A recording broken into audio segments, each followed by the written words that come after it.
This is good because this is my second time today doing, but it's still, technology is, you can't live with it, can't live without it. So if you think that either I'm having technical issues or you're having technical issues, just let me know. And I'm just going to introduce some of the folks. You're going to see Megan, who is our guest experience manager. She is she's sort of like the Wizard of Oz. She helps me put all this together and helps us work. And then you see over there, Teresa Oliver. She can wave at you. She's our mentor rep, and she will. Okay, Teresa, that was like the queen's wave. Okay. Okay, but anyway, Teresa will be coming in to talk about some of the implant matters. So we'll do that. And Megan is available. Y'all can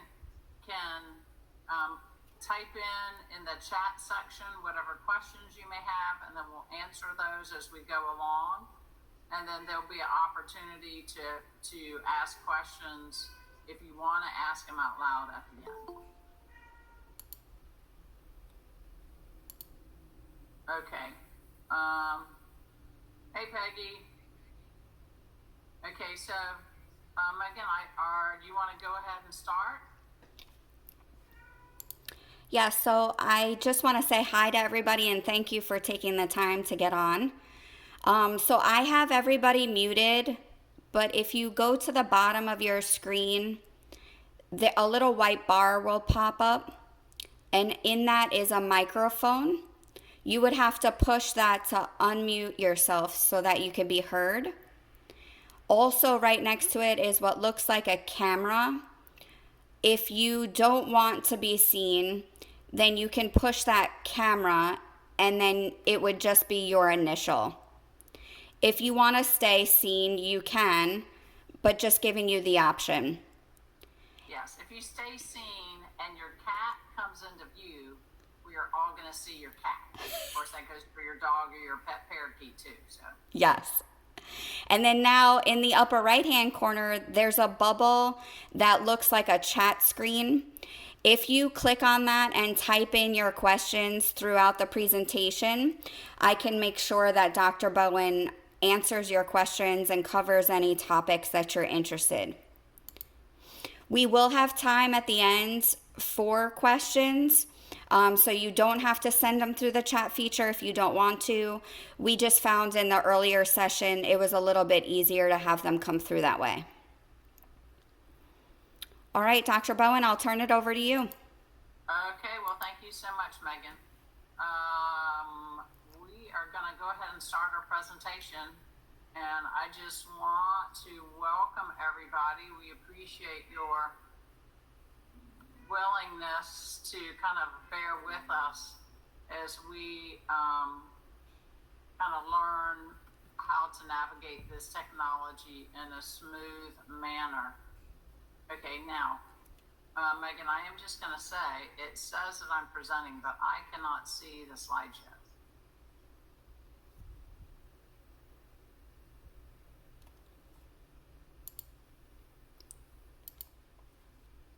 And then, do you want me to stop presenting and then do it again? Just hang on. Okay. See, Megan is like the wizard behind the Wizard of Oz. This is Joe. I see it. I can see the presentation.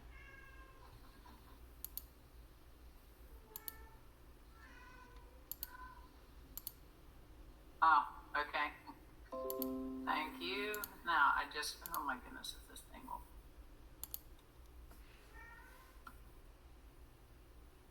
There we go. I just had to be patient, which I am not very good at.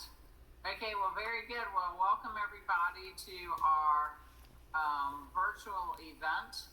I'm used to obviously doing everything in the real as y'all are, but as we've learned from the past 3 months.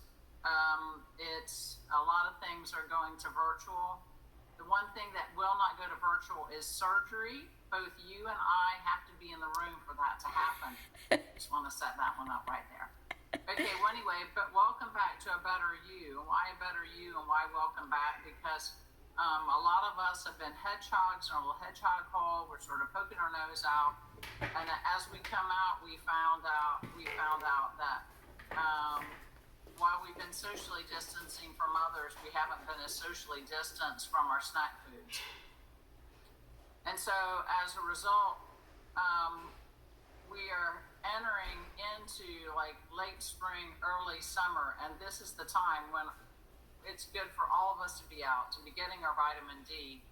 And when you do that, this is the opportunity, while we're still sort of in and out of the hedgehog hole, to do whatever it is you've been thinking about doing, because obviously the timing is right. This is my team. Caroline and Darlene are my two nurses. Darlene has a lot of experience in surgery. I actually met her in the operating room at the hospital and then recruited her over here. And then Caroline is our do-it-everything nurse. She helps me in surgery, and she also does a lot of the skincare practice, and those are some of the pictures that we'll get into later.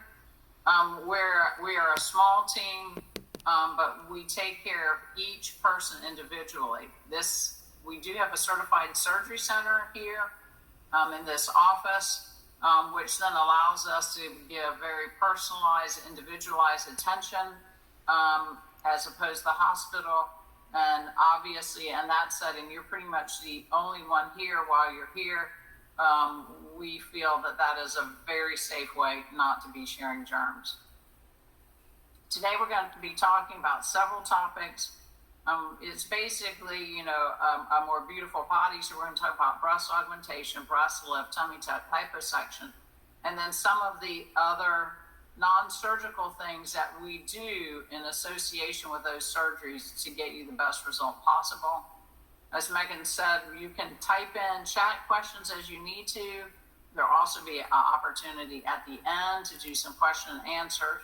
And then Megan is going to talk to you a little bit about what are the promotions that are available for y'all who are joining us in this virtual event, which we do thank you for that. Okay, so why A Better Me? Because we all have different issues, and so hopefully some of these bubbles resonate with y'all. It's like, yes, I've had children, and I know I have a mommy body, but I don't want a granny body, okay? I've done my effort trying to get my weight down, and I have, but I just am stuck with Aunt June's hips that I just can't seem to lose. I've had a couple of children. I needed a C-section, and now I have a done lap over that I can't get rid of because I just have too much skin. So all of these are legitimate, very common reasons why ladies come in here.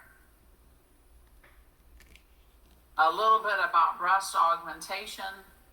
It is the #1 cosmetic procedure in the United States. It's a procedure that just gets more and more popular. And a lot of women who get breast augmentation choose silicone gel implants. So I'm going to talk about that a little bit, about the safety. Implants have gone through many generations and improvement in technologies. We're now in the 5th generation. But the first generation would be like in the car, the Model T Ford. And so even though we call trucks from all generations Ford, you have the Model T and you have the modern Ford Explorer. They're both called Fords, but they're totally different things with similarities like 4 wheels, those types of things. Implants are FDA approved.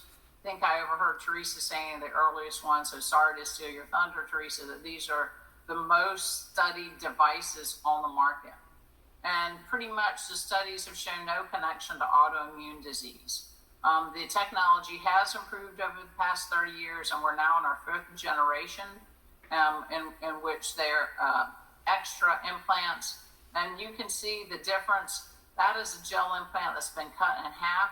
The new gel it has a gummy bear consistency. So just like if you took a gummy bear and ripped its arm off, which hopefully Cruelty to Gummy Bear Society wouldn't come and get you, that gummy bear would just sit there. It doesn't go anywhere. It doesn't have capacity to leak anywhere. And that's the same thing with these devices. The old style first generation implants literally had a gel in there that was the consistency of honey. So when that shell tore or broke, it was like a honey packet in your pocket leaking out. It wasn't dangerous, but it was messy. Okay. Now I would say, it's like now we're talking about PC versus AC, before COVID, after COVID. But anyway, last year or so, there's been some things in the media, and you may have read about it. It's a very rare type of a cancer called ALCL. It is very rare. You have a higher chance of actually getting struck by lightning. But having said that, there was a generation of implants that were textured. So hopefully y'all can see this texturing versus we're going to say this, which is a clear implant. And that texturing was thought to, and indeed it did. It helped act like a very light Velcro that kept an implant from wiggling around. And you may think, well, why would that be important? Especially in breast reconstruction, when we're trying to replace the entire breast soft tissue, these work nicely. Now, what we have now, though, is we've moved on in technology, and we have these smooth devices, which also do a wonderful job of breast reconstruction. These texture devices, if you get online, are still available, but in general, I'm going to say you would just have to have a very specific reason for me to say, okay, well, let's go ahead and use that because we have access to these other devices.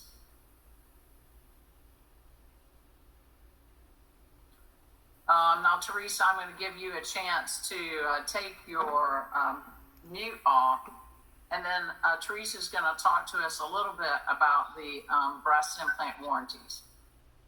Yes, thank you, Dr. Bowen, and good evening, everyone. I'm glad to be here with Dr. Bowen this evening to talk about the Mentor warranty. And as Dr. Bowen mentioned, as the implants have evolved over the years, so has the warranty. So as the products became better and there were less adverse events, we became even more secure in offering a very full coverage warranty. So the warranty for the silicone implants is a lifetime replacement warranty. So therefore, if you have your implants for 10, 20, 30, however long that you have them, as long as you're not having any issues, we would replace them even that far out. You have them for a lifetime, we'll replace both for a lifetime. Now, within the first 10 years post-op, if you were to have a rupture, not only would you get the free implants, you would also get financial assistance for up to $3,500, and that would be to help with the actual reoperation. So it's a really great coverage. Even since 2017, we also cover capsular contracture for up to 10 years post-op. If you were to get that condition, we would be able to replace your implants at no charge. And then, and that's if it was a grade 3 or 4. And then also you have the opportunity post-op to purchase the enhanced warranty, which would also pay for financial assistance for capsular contracture up to 10 years. So once you come to your pre-op or your post-op appointment, you'll get a brochure that describes the warranty. You have until 45 days post-op if you want to purchase an enhanced warranty. Otherwise, what I mentioned at first, the lifetime replacement as well as the $3,500 towards reoperation, that is the standard warranty, and that's no charge to you. Okay, so now just to clarify for Teresa, is that the warranty does not cover. I got a 300cc implant, and now I want to upsize to a 400cc. My implants are totally okay, and I want some free implants. That is not what they're talking about. Basically, the warranty covers the device if it breaks, ruptures, has an issue. If your device has no issues, the only issue is that you want to be a different size, then obviously that is a choice that you are making. Okay, well, I'm going to keep going. Thank you so much, Teresa. So, again, these same gals, why breast augmentation? Sometimes gals have different size bosoms. They really like their bosoms when they were breastfeeding and they've just deflated. And then sometimes we have gals who have lost some weight and again, their breasts have deflated. So there's many different reasons why a woman may choose breast augmentation. So let's just talk about what is appropriate size. Our goal for you is better, not Barbie. Now, I do know that there's some offices, gals have shared experiences where they go in, they say, I'm interested in breast implants. They're handed a Playboy magazine, they're supposed to pick a size. I just think that is not a very professional way to choose implants, and it's not a very accurate way to choose implants to fit your particular shape and your needs. Now, Teresa can talk to you a little bit more about this website, but this is a lovely website where you can go and virtually try on implants of different sizes. It's a visualizer to let you see yourself with an implant. How we do this, I think it's important to know that implants obviously come, if any of you all have done research, they don't just come in CC sizes, they also come in projection. And so this slide basically shows that all of these implants have the same width, they all project a little bit different. And so that's part of the in-person consultation, is to determine which one of these projections works best for your width. Okay, and then this next image sort of shows you when I do measurements, I'm going to measure from your what we call the sternal notch to your nipple on each side, and your inframammary crease that tells us how much do you have sagginess or you don't have sagginess. But then I'm also going to measure the width of each breast, because if you have a really narrow chest and a narrow breast, you can't put an implant on this big unless you just want to go for a single implant in the center of your chest. Of course, that's silly. So these are just some pictures, and you can see we're going to go through all different sizes and shapes. This is a gal who's really slender and essentially has no breast tissue. This gal is similar. She's slender. She has a little bit more breast tissue. That's just a little bit saggy, but you can see the implant has supported all that, and she looks quite natural. This gal has a little bit more breast tissue, so she doesn't necessarily need something that is quite as projecting, since her breast tissue will be on top of the implant, but she just wanted to be a little bit more balanced for her frame. And then this gal has a fair amount of breast tissue, but she wants a little bit more, and you can see that she's really pleased with this because she has the proverbial bathing suit tan line. And again, this is a gal who wanted to be a little bit larger, but just not huge. And this fits nicely her shape. Okay, so we're going to move from making your bosoms larger to making your bosoms more perky. And again, sometimes gals were just born with a breast shape that was sort of a grandma saggy draggy bosom. And sometimes that's something that a gal gets after some pregnancies. So the whole goal of a breast lift, I think of a breast as a pillow in a pillowcase. A gal who needs a breast lift, and for that matter of fact, a breast reduction, is a gal who has too much pillowcase for her size pillow. And the pillow is just rattling around, and your bra is having to act like a hoist. And so this is an example of a gal. You can see that she has really heavy bosoms by the shoulder, the cut-in marks on her shoulders. And so we did a breast lift on her, and we removed a little bit of breast tissue, so a little bit, a very small amount, but it certainly made a difference in her comfort as well as her appearance. This gal, I didn't remove any breast tissue. She was perfectly happy with how much she had. It's just she had, well, we'll say a travel size pillow in a queen size pillowcase, and so we needed to reshape the pillowcase to fit her pillow. And this gal just wanted a subtle thing. She wanted her bosoms a little bit tighter and her realus not to be quite as big. So you can see the word breast lift applies to many different situations. And then this is a gal who we did both things. She wanted to be more perky and she wanted to be a little bit larger. And so we did both in the same surgery. Her scars around her areola, so she's a faint pink line around her areola. And we did both the breast augmentation and a breast lift. And then this is another picture of another circumstance or of a deflated bosom, a breast lift with augmentation. So both the augmentation and a lift, all these surgeries, and pretty much we're going to say this is true of any of those surgeries that we're going to talk about today, are outpatient procedures. We would do this in our on-site certified surgery center. It would be a general anesthesia. Depending on what we do, you're talking about an hour to 2 hours, maybe a little bit longer if we do breast lift. And we're going to limit your sport activities and especially your water activities for the first 6 weeks.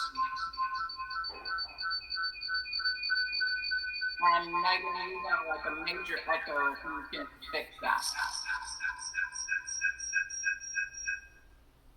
Thank you. Okay, so why no water activities? Somebody may say, well, I have my private pool. I can get in there in my private pool. It may be your private pool and the water may be totally clean, but how many raccoons have been swimming in it? So you can take a shower the next day, but I don't want any soaking in a bathtub, a jacuzzi, the ocean, or pool until your incisions are totally sealed, and you're talking about usually 4 to 6 weeks. So sometimes gals are like, well, I don't know what I need. Do I need a breast reduction or need a breast lift? What is the difference between the two? Ultimately, a major difference is that a breast reduction is going to be covered by insurance because of functional issues. Functional issues like neck pain, back pain, shoulder straps, rashes underneath the breast. I always have to remove a certain amount of breast tissue. And let's see what I was going to say right here. And in general, you've got to be willing for a breast reduction. You've got to be willing to lose about this much breast tissue, which is about it's a half a liter or maybe a can of beans. If you kind of want to look around at things in your household, that would match how much you need to have removed. But in both, I always reshape. In a breast lift, I either remove a little breast tissue, sometimes I add an implant, and it's a self-pay or cosmetic procedure. On the breast reduction, I always reshape. I always remove a fair amount of tissue, and then insurance covers it due to functional issues.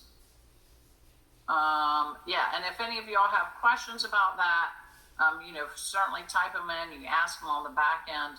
And then part of the in-person consultation is